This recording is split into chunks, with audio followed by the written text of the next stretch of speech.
You're watching Twin Tier Sunday with Jennifer Sheahen.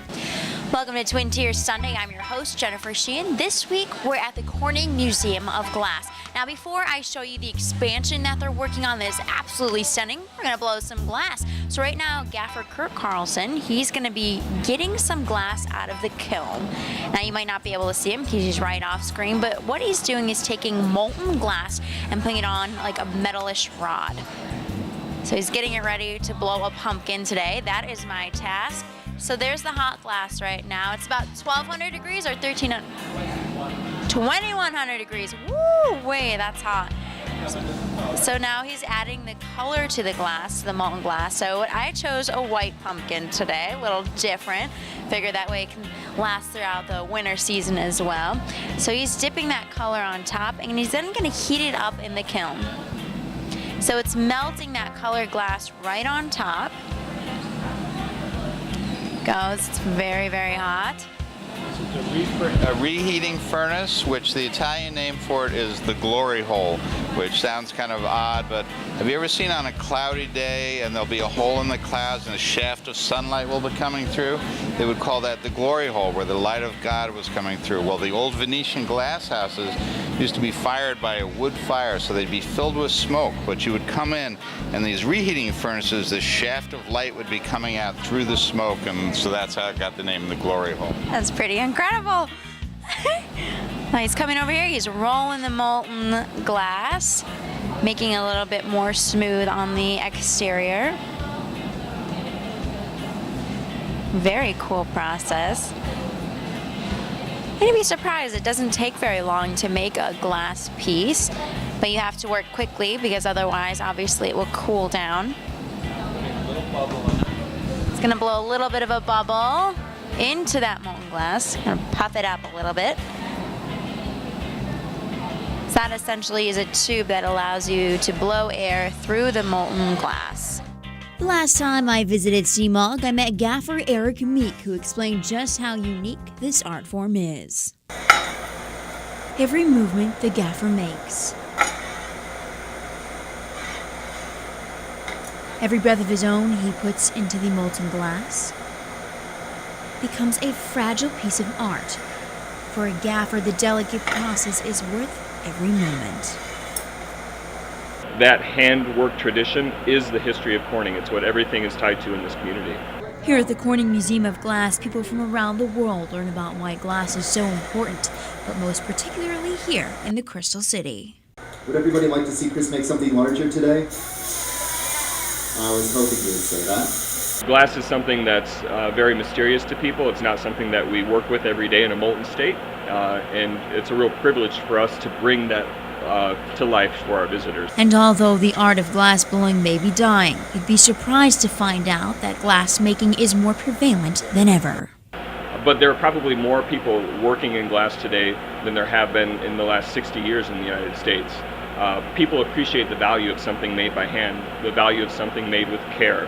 And fortunately, there's still enough people that appreciate that there's still a lot of glass makers working in glass today and learning this craft. While Eric makes his masterpieces, I asked him to give some advice to our younger generation, who might watch him in awe and say, "Mom, I want to do that one day." I would say go for it. It's like anything else in life. If you're passionate about it, if it's what you truly love and care about, you'll find a way to do it. And this is something that you and your family can come down and do any day of the week. They have it available. I think this pumpkin somewhere like around $29 to make, but it's very exciting. Hey Jennifer, I'm going to heat this up now, and then I'm going to put it in a mold called an optic mold, which is also an Italian mold. And then I'm going to come over here, sit down, and we're going to start to make this pumpkin. Sounds good. Heating it up again. I don't know if it's in the shot or not, but the mold is directly on the floor here, and I believe what he's gonna do is go over and press it directly in there. I'm ready, let me get the stuff ready here to do it. So what I'm doing is taking a little swab, put in some alcohol on it. This is to obviously clean the metal pole so we can get ready to blow. Also supplied is a little cardboard kind of cap for it as well. So, wiping the edge off here, Kurt. Is this the garbage can? All right. Putting it on. And blow. All right, here we go.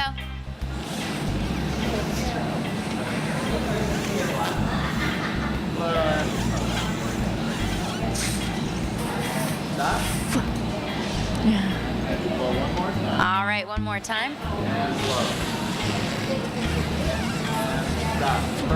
All right, look at how beautiful that is. Incredible to see it blow up. To think it's in a liquid form, a liquid state is really cool. Look at how beautiful that is. That's what the shape looks like. Now what we're going to do, I'm going to flash it, give it a little more heat, put it down, and then I'm going to run around like a crazy man and get the stem. All right, sounds good. So we have to do all of this before it gets below 900 degrees or it'll crack. So it's all kind of a dance with the temperature here. Wow. Very delicate process. And it takes months and months or even years for a gaffer to really learn how to do all of this and then start making art. I think they said it took something like 45 years for somebody to really get a hold of making that art. There's another gaffer over here. There's a few more rows to the right of the camera that are, you know, people making their own glass pumpkins or ornaments or whatever you'd like. So it's definitely a beautiful thing to come and experience and be part of. Now he's making the little top of the pumpkin for me, heating it up. If you ever go to a glass blowing shop, it's like watching a ballet. If you notice, we're all moving around each other. We know exactly where everyone is as far as the glass blowers go, and we just kind of spin around each other and make sure that we don't tag each other with something hot. So now I'm going to put the stem into a small mold. All right, so he's putting the stem into another mold so he can form it into the correct look, I should say. And now kind of what it looks almost like a Twizzler. He's twizzling it around, pulling it, and placing it on top of the pumpkin. Very beautiful. I think he's going to bring it over here for everybody to see.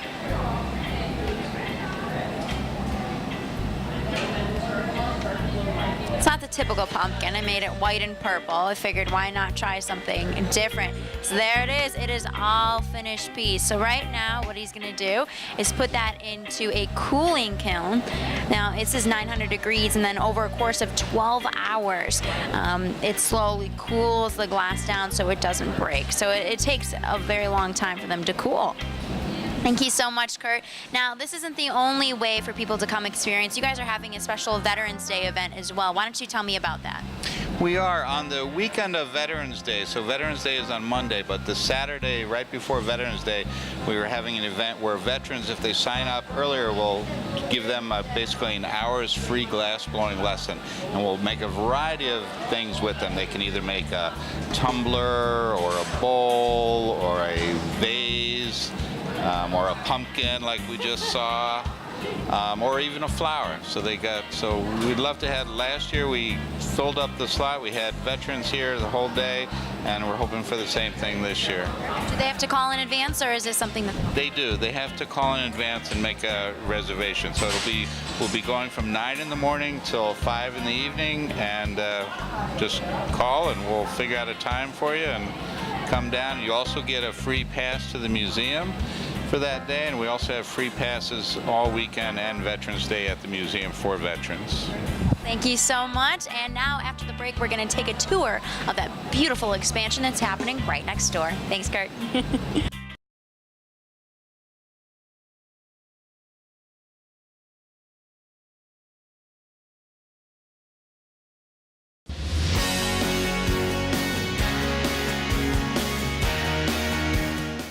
We are at the Corning Museum of Glass today for Twin Tiers Sunday. This doesn't look like it, doesn't it? Tell me where we are standing right now. We are standing in the entrance to our new contemporary art gallery. This is going to open next March, and it's 26,000 square feet of brand new gallery space for the museum. Now, why did you guys decide to add this gallery then?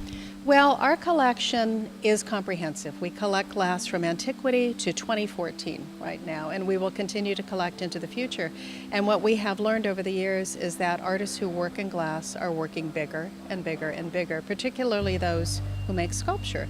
And we really needed an appropriate space to display those works, something with high ceilings, flooded with natural light, really a beautiful foil for those amazing works of art. Absolutely stunning. How much is this addition then costing the museum? The cost for the expansion, the full expansion, the gallery building, as well as our amphitheater hot shop is $64 million. Do you have artists waiting to come into this new portion, or is it something that you're going to be moving older pieces into? A little bit of both. We acquire glass annually, and we have been building our collection every day. Virtually every day I'm working with the curators on new acquisitions. So some pieces will be coming out of storage, pieces that we've never had a chance to put on view because they're too big for our existing gallery spaces. But we're also very actively acquiring this year brand new works that our visitors may never have seen in a special exhibition or anywhere. So it'll be a mix. And while I have you, tell me why the Corning Museum of Glass is the largest glass museum in the world. Well, the museum opened in 1951 with a focus on glass as a material. We are unique in that respect, in that not only do we focus on glass, but we focus on glass across time. There are other museum collections out there that have glass as part of what we call an encyclopedic museum, sculpture, paintings, other works of art. And there are other glass museums, but no one really has the size of collection we have or the comprehensive collection that we have. So you have a beautiful thing right here in the Twin Tiers that you can come and explore. We're going to take a look now at what it looks like. I truly hope that this expansion is going to change both the way people see the museum and the way they experience glass. And one day we came into Tom's office and he had an Alvar Aalto vase. He had it upside down on his conference table. And he began talking about the liberation from the corners and the edges that you normally see. We wanted to have these soft walls so that they're almost cloud-like, so that when you walk in, you don't really read corners so much. It's dominated by this main feature, which is this 140-foot long window that looks out over what will eventually be a campus green, a 1-acre park that's replacing what was originally a bus parking lot. I'm from the South and know the southern porch, the kind of gathering place there, a kind of threshold to the landscape. So this 1-acre green will have two major architectural pieces on it. The new white skin gallery building, white glass gallery building, and directly across from it is the 1950s, late 1950s Harrison and Abramowitz office tower that's clad in black glass. So we really see this as really kind of an outdoor room with two beautiful pieces of glass architecture, and it's a major amenity being added to our campus, a big outdoor amenity for our campus, and also an amenity for Corning, New York. First thing we did was take a glass object out into the sunshine, and we looked at it, and it just exploded with light. That was a kind of wonderful moment for us because we discovered that glass loves light. One interesting aspect of the design evolution of this space is that the architect, we had a major press event in New York City, and the architect prepared a model for the press event. And as far as we were concerned, the design was done. And the prepared the model, we looked at the model, we're all talking about it, and suddenly we're looking at this space, and it was kind of dull. It was like we're so excited about it, and then we realized that the curved walls were too subtle. And so, you know, it's one of those things, so, you know, we want this building to be fabulous, and we said to the architect, geez, the curved walls seem really subtle. And the next morning we came in and the whole thing had been redesigned. Curvier. Yeah, right, they hit the curvy button. Every gesture that you make here, it needs to not be about the architect or about the architecture. It needs to be about the work. Tom Pfeiffer and partners have designed this beautiful, beautiful, minimalist white box in which to showcase our contemporary collection. Tom Pfeiffer chose not to make a huge statement about glass, but rather, as he says, to provide this wonderful, ephemeral space in which the objects can live. So here's a great spot. So if you look over here and see how bright and white the dots on the windows are, now look out this side where there's no direct daylighting and see how you can see straight out. That's one of the things about this building that'll be so cool, is that it really is designed to change. You know, when you're working on most museums, we have to keep the light levels down so we protect the works. Here at Corning, we were able to push an enormous amount of daylight from the ceiling, and so we developed a special skylight and a special ceiling here that will push the light directly down at the works. And you can see how how these portals interact with the curving walls. This is one of the more interesting moments where all the parts and pieces come together. The door on our left again takes us back to the changing exhibition gallery, and again, our largest gallery space. And then the door to the right actually takes us into a gallery devoted to contemporary design in glass. The museum has a very strong design collection, and this is an opportunity for us really to showcase the richness of that collection, and we're actively collecting this in all areas, but in this area as well. So this is the largest of the galleries that we've constructed here. It's about 5,000 square feet and will actually become the largest changing gallery that we have in the museum. So this space will be programmed so that every 2 or 3 years we'll deinstall the permanent collection that's on view in this space and install a special exhibition. So we'll have new programming coming into the space as a result of this expansion and add to our existing schedule of changing exhibitions. We are intentionally designing furniture to utilize Gorilla Glass for the barrier glass that surrounds the sculptural works of art, which is the first time it will be ever used in this context. And we worked a lot with engineers at Corning to figure out how to make that happen, because the advantages of using Gorilla instead of the thick barrier glass that you see elsewhere in the museum is that it's colorless, so it's not going to impart any greenish tinge or any other color to the collections behind it, but it's also incredibly lightweight because it's so thin and durable and strong. So it's imparting the same protective qualities that the traditional barrier glass does, but in a much more effective way. So we're really excited about that. A little piece of innovation in the middle of a project. I love the idea of looking at sculpture and having a cloud pass over the sun and to see that difference as that shadow passes by. It's so dynamic. The character of that room and the character of these works will constantly change, and it will bring nature into the experience.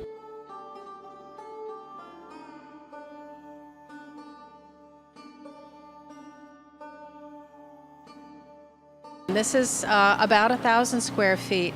And when you're designing a museum and new galleries, one of the words that you always have to have in the back of your mind is flexibility, because we will be changing displays, we will be changing collections. So we intentionally designed a smaller space that could hold a single large work of art or a series of works by a single artist, a small body of work. So we've been calling this room the project room because we know it will be changing out. And when we open the museum on March 20th, the piece that will be installed here is a wonderful piece by an American artist named Kiki Smith that is called Constellation. And she worked with a number of other glass artists to create in glass taking the figures that form the constellations, in this case animals that form the different constellations in both the northern and the southern hemisphere, to recreate those animals in glass. And they will be sitting on the floor on top of indigo blue paper surrounded by star elements. It's a beautiful work. It's just recently added to the collection, and when we start out, this will be the piece that's installed in this space. So our contemporary galleries are these beautiful, modernist, minimalist galleries. So simple, so exquisitely detailed. And you step from there into fundamentally an industrial building with industrial processes taking place. We have a connection here, a new connection, which is to our hot glass amphitheater. And that's through this portal. So you're looking through an opening that eventually will have a set of glass doors, and the glass doors are looking directly into this new space that we'll use for glass blowing demonstrations. And it's a 500-seat space for visitors to see those demonstrations, and it has a lot of flexibility that we can talk about once we get in there. The architect asked Eric Meek, who leads our glass blowing team, what is it that you want to achieve? And Eric put it very simply. He said, we want to make the best glass hot shop in the world. This is the new hot glass amphitheater that's being constructed inside of the what was the Steuben Blowing Room building. This is where the glass blowers for Steuben would make the work, and their furnaces were located here. So we're continuing the tradition of glass blowing in this space, and we're on a balcony level. So this level will allow around 140 people to sit, get a 360 view of the action downstairs below. And then there's retractable seating that will be, we're standing at the top of the retractable seating. That'll expand out to allow the balance of the visitors to sit in those seats. So it adds up to 500, the capacity for 500 people. If you look out on the floor, kind of where those white buckets are, you'll see a little slot that's running across the whole space, just on the other side of those white buckets. That's where some safety glass will be located, and on the other side of that is where the glass blowing demonstrations will take place. So the glass makers will be there, and then underneath the balcony at the far end of the room is where all the furnaces and hot glass equipment will be located. So that's where the action will be. This space is in many ways quite the opposite of the space we just were in. So that space is very minimal, it's white, curved surfaces, cloud-like, soft. The architect uses the word soft a lot. This space standing in now is not soft, right? It's the steel structure, and this is a historic steel structure, by the way, going all the way back to 1951. All this industrial equipment that will be in here, lots of hard edges. We're really emphasizing the industrial quality of this space. And then we have, and all the surfaces will be dark. So we have a dark concrete floor. The ceiling color you see here now, that corrugated material on the ceiling, is the color the entire room will be. So we have a white, bright, soft space, and a very dark and dramatic industrial space. And this, of course, the focus here is on the hot glass.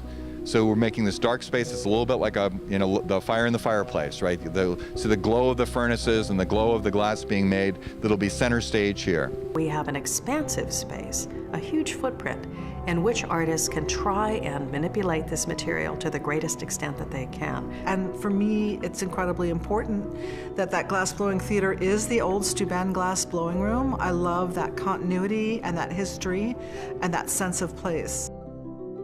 Because, you know, when you stand in front of a work and you make that connection without distractions, that is a poetic and memorable moment.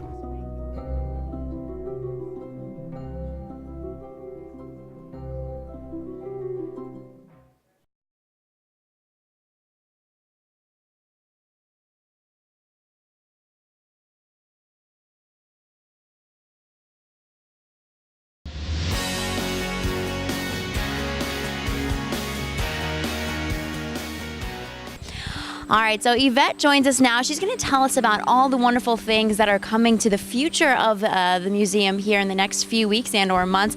Tell me, what events do you guys have coming up that people can come attend to and see all the beautiful glass that's here? Well, we have a lot going on this fall and this winter. First of all, we have an exhibition on view right now through January that is Art Deco and Art Nouveau glass of a designer named René Lalique, and it's really, really beautiful glass. So if you haven't seen that, you need to come see that. In addition, we have a lot of events coming up. We have 2300 Degrees, which is really popular for the local audience, and those start in November. So we have one in November, one in December. They run through March, and they're the third Thursday of the month, 5:30 to 7:30. It's free. Come and have fun. We have live music, live glass blowing, really great activities. Now, what's different between 2300 Degrees and coming here on a regular day? I think it's a lot of things, right? It's the atmosphere. At 2300 degrees, everybody that you know is here, and it's a great place to meet people and spend time with people. We have live music, which we don't every day of the week. We have live glass blowing, but the difference at 2300 degrees is that we bring in special guest artists, and they're doing really specialized demos that are very exciting. And then we have great food and drinks for sale, which again, we don't offer drinks during the day. So really, it's a party. It's a lot of fun. It's a great place to come and spend time with people. And anything big now, it's holiday season coming up. Believe it or not, you're going to have to do your Christmas shopping soon. So anything else that people should know about before the coming season? Sure. Well, right now they can actually come and make pumpkins at the studio, which is a lot of fun, and all ages can blow pumpkin. It's really fun. We have the world's largest blown glass pumpkin on display right now. And that's on display through November, but that'll actually switch over in November to our giant ornament tree, which a lot of people have come to love and know here at the museum. So great photo opportunity. And then we flip into the holiday season, and we have so much fun with the holidays here at the museum. We have a whole bunch of activities over Thanksgiving break. We have a Thanksgiving sale in our glass market. Can't miss that. Great place to start your holiday shopping. And then we have holiday open house the first weekend of December, where everything is free. You can come in and enjoy music and crafts and food, and for a much reduced fee, make your own glass ornaments and other activities at the studio. Well, there's so many different things to do here, and like she said, they have a whole entire shopping center inside. And a lot of you may think that going out and buying glass is really expensive, hundreds of dollars. They have that, but they also offer a lot of things that are affordable for the everyday person that just wants to come in and get a piece for their husband or wife, or even daughter to put in their room or off to college. Tell me a little bit about the range of different things that you guys offer in the shop, because I know this was my favorite place to come shop last year for all my relatives. Yeah, I think it is for a lot of people locally. We offer a wide variety of glass. Really, what we try to do is show and offer almost anything you can think of made in glass, and at all price points. So you'll find works that are handmade, you'll find dishes, you'll find ornaments, jewelry. We have great jewelry, books, videos. And they're made all over the world. You'll find pieces made here in Corning, pieces made in the Czech Republic, pieces made in China. So really you can't go wrong. You can find almost something for everybody here. And then anything else you'd like to add or tell us about? Anything at all? Yeah, actually, I would just remind people that we have a resident rate. So residents receive 50% off adult admission, and kids and teens are always free here. Well, thank you so much, Yvette. Thank you so much for joining us on this episode of Twin Tiers Sunday. And make sure you tune in for next week. We've got a special surprise. It's going to be up in the air. We'll see you then.